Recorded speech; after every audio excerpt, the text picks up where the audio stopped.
lumalabas ng bahay si Joanne. Mag-isa, walang kasama, kundi ang mga alaga sa kanyang tiyan. Tigas ha? Hindi masakit? Hindi naman. Ano ito? Tubig to? Tubig. Kasi kapag ginanong ko, ma'am, parang Gumaganon-ganon siya. Gumagalaw sa loob. Dilaw na mata, katawang butot balat,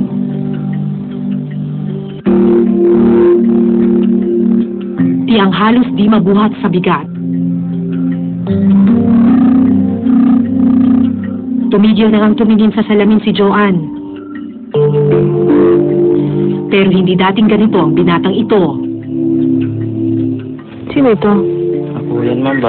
Ikaw to? Bagong pasok pa lang ako nun sa Bikiri. Ha? Ikaw to? Opo, ma'am.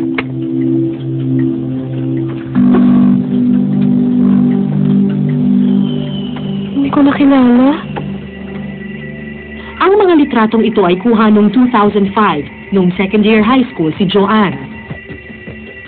Karaan ng isang taon, umuwi ako dito kasi balak kong makapagtapos ng kahit high school lang, ma'am. Oo. Pero ayun, hindi na ako nakapagtapos, ma'am. Sakit. Isang linggo lang ang pasok ko sa third year high school. Nakapaginto agad, ma'am, dahil sa sakit. Magdadalawang taon na kasi ito, ma'am. Sakit ko, ma'am. Di agad na patingnan sa doktor si Joanne, lumaki ng tuluyan ang kanyang tiyan. Schistosomiasis ang diagnosis, posibleng nakuha niyang bulate sa tubig malapit sa kanilang palayan. Uminom ako ng gamot para sa cysto. Pero hindi naman. Hindi naman lumiit yung tiyan ko. Ilang gamot ang ininom mo? 4. 2 beses kasi. Dati, isa si Joanne sa pinakamatipuno sa kanyang barkada. Pero dahil sinira ng bulate ang kanyang atay, di na niya kayang alagaan ang sarili. Kasi nahihiya na rin ako sa mga tao, ma'am. Dahil? Saka sa mga magulang ko kasi sila yung sumisilbi sa akin. Dapat ako, ma'am. Ako yung tutulong sa kanila, ma'am.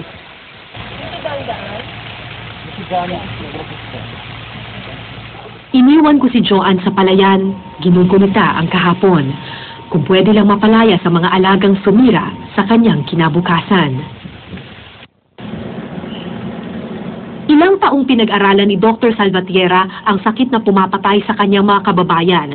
Pinag-aralan niya ang dumi ng lahat ng may sakit at tama ang kanyang hinala. Lahat positibo sa itlog ng Schistosoma japonicum.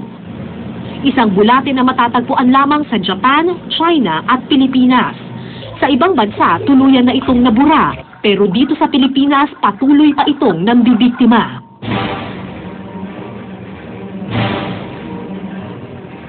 Traidor ang bulating schistosoma. Umaatake sa oras na akala mo nililinis mo ang katawan mo. Nakatira sa tubig ang maliliit na bulate. Kaya nilang pumasok sa butas ng ating balat. Ang mga ugat sa balat ang puntirya ng mga bulate. May iwan ang buntot sa ibabaw habang pumapasok sila. Pagkatapos ng 7 araw, sasama sa dugo ang bulate. Pupunta sa baga, sa puso, hanggang umabot sa atay. Dito maninirahan ng bulate. Dito sila lalaki at magpaparami. Araw-araw manganganak ang bulate ng 3,000 itlog. Babarhan nito ang mga ugat sa atay hanggang sa ito'y mamaga. Pwede rin itong umabot sa utak. Ang ibang itlog naman ay mapupunta sa bituka at sasama sa dumi ng tao. Kapag dumumi sa tubig ang taong may schistosomiasis, kasama sa kanyang dumi ang mga itlog ng bulate. Sasama sa agos hanggang saan man umabot ang tubig.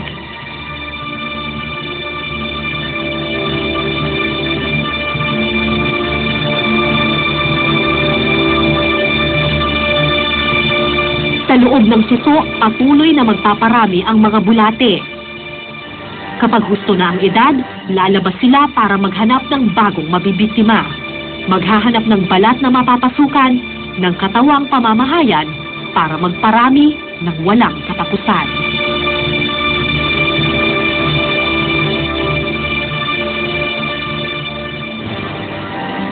Pero tila imposible ito sa Barangay Basa.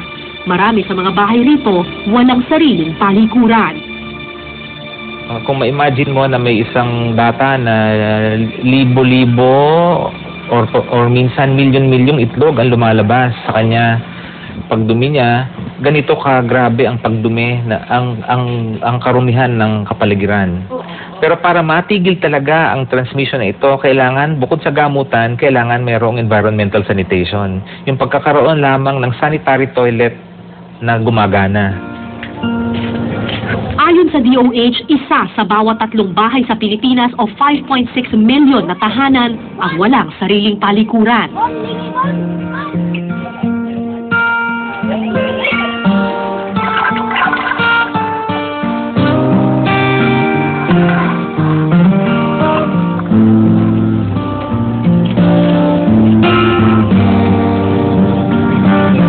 Sinasabing buhay raw ang dala ng tubig. Pero sa kaso ng mga taga rito, tubig din ang nagdadala ng sakit.